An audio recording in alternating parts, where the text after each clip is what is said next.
ଛେଳି ସବୁ ଚରୁଛନ୍ତି ବିଲ ବାଡ଼ିରେ।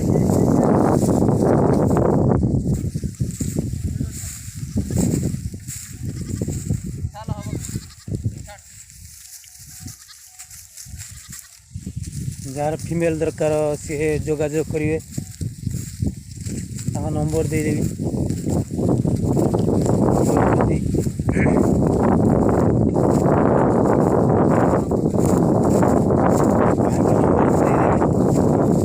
ଭାଇ ଚରଉଛନ୍ତି ବର୍ତ୍ତମାନ ଛେଳି।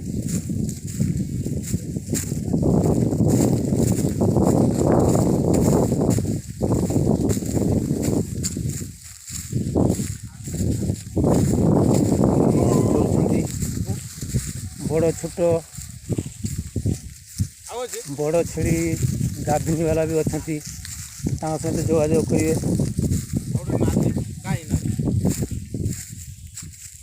ଛୋଟ ତ ଆଉ ନାହାନ୍ତି, ସବୁ ବଡ଼ ବଡ଼।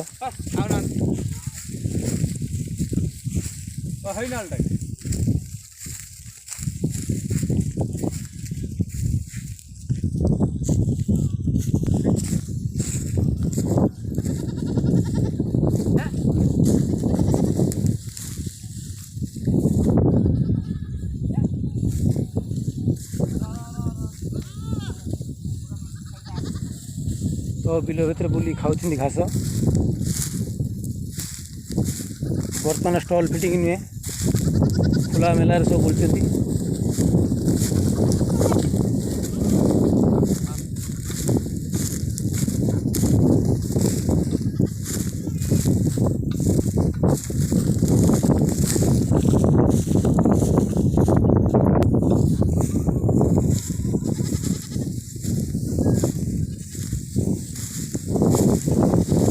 ଧାନ ଖୁଣ୍ଟିକି ଖାଉଛନ୍ତି।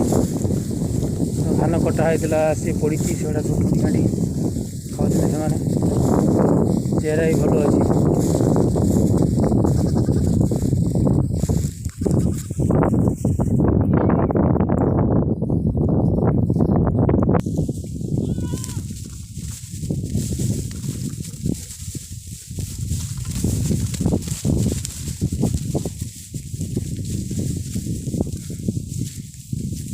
ଚରୁଛନ୍ତି ସବୁ ଛେଳି।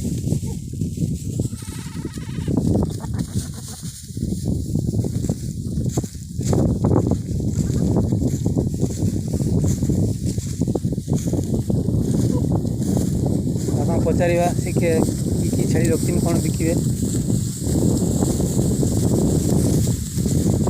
ହଁ ଭାଇ, ଛେଳି ବିକିବ? ଆଜ୍ଞା। କ'ଣ ଖାସି ଦେବ ନା ଫିମେଲ୍? ଫିମେଲ୍। ଏ ଭାଇକି ସେ ଫିମେଲ୍ ଛେଳି ବିକ୍ରି କରିବେ। ଏ ଭାଇଙ୍କର ମୋବାଇଲ୍ ନମ୍ବର ଦେଇଦେବି। ଏ ଭାଇଙ୍କ ସାଙ୍ଗରେ ପରାମର୍ଶ କରିବେ, କ'ଣ ରେଟ୍ ନେବେ, ସେଇ ମୋବାଇଲ୍ରେ ତାଙ୍କ ସହିତ କଣ୍ଟାକ୍ଟ କରିନେବେ।